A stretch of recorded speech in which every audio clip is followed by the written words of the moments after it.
When the Israelites eventually did reach the Promised Land, the first thing they were commanded by God to do was to destroy all the altars and images that had been set up there by pagan tribes to honor Baal and Asherah. Once more we see an assistance from God that their camp is kept clean. Holiness is paramount. The fate of the world is resting on these people. Instead of doing so, they ended up turning their back on God and worshipping the idols again.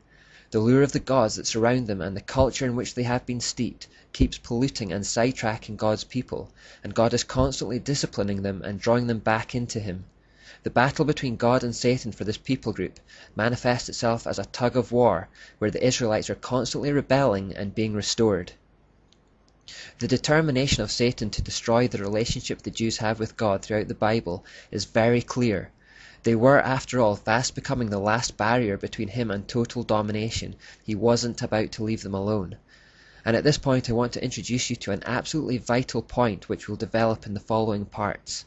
I call it Satan's Plan A and Plan B, and it crops up constantly, so we really need to get a hold of it. What Satan wants above everything else is domination or control. Now there are two ways to achieve this. One way is considered the feminine way, which is employed in a position of weakness. It's called manipulation. If women are to attempt to control their husbands or anyone else, this is generally how they do it, through tears, hurt feelings, emotional blackmail, etc.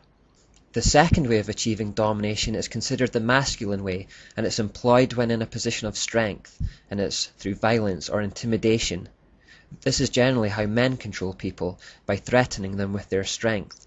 So there's a feminine way associated with the moon goddess or Asherah, which I refer to as Plan A, and a masculine way associated with the sun god or Baal that I refer to as Plan B. But both techniques are aiming for the same satanic end, which is control or domination. Now, up until this stage of human history, Satan had always managed to get his way with Plan A, subtle manipulation. He appealed to the pride of the angels, and a third followed him. He appealed to the pride of Adam and Eve, and the same thing happened. After the flood, he managed to influence Nimrod and Semiramis, and satanic polytheism began filling the earth. He must have felt pretty pleased with himself, because in the time period between Adam and Moses, human beings had actually been very easy pickings for him. He'd been able to sway pretty much whoever he wanted, whenever he wanted, without much resistance at all. He never had to go to war against humans in an overt sense. He'd merely appealed to their vanity and offered them the world. In the face of that offer, they had buckled every time. Some more examples of this. When the Muslim prophet Muhammad first established Islam, his initial approach to the Jews was the same. Muhammad tried to be subtle about introducing his false religion into their midst. He claimed he served the same God as them and was a prophet. This was Plan A. When the Jews rejected his claims, he turned violent against them and was hell-bent on their destruction for the rest of his days, and this was Plan B. When Jesus was in the wilderness prior to the commencement of his ministry, Satan tempted him with Plan A. He promised him land, wealth, and status. When Jesus turned him down, Satan saw to it that he was crucified. This was Plan B. When Edmund finds himself in Narnia in The Lion, the Witch and the Wardrobe by C.S. Lewis, the White Witch is charming and polite, offering him Turkish delight and hot chocolate. This is Plan A.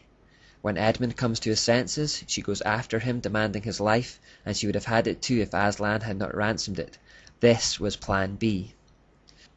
Plan A is manipulation, and Plan B is intimidation. These are the two ways for Satan to reach the same target, domination. He wants to dominate the earth. Now, up until this stage, Satan had gone with Plan A as far as the Jews were concerned. He thought they could be swayed and tempted to follow him like the rest of the world if he pitched it just right. He was wrong. It had won him some battles, but it just wasn't winning him the war. God was determined enough to keep restoring them to him, to keep drawing them back into him, and to keep forgiving them, no matter how many times they strayed. And so Satan has regularly switched to Plan B. Across the world and throughout history, the Jews have frequently been threatened with extermination, enslavement, and persecution. Hatred of the Jews in nations, organizations, and individuals is often a telltale sign of Satan's influence behind the scenes.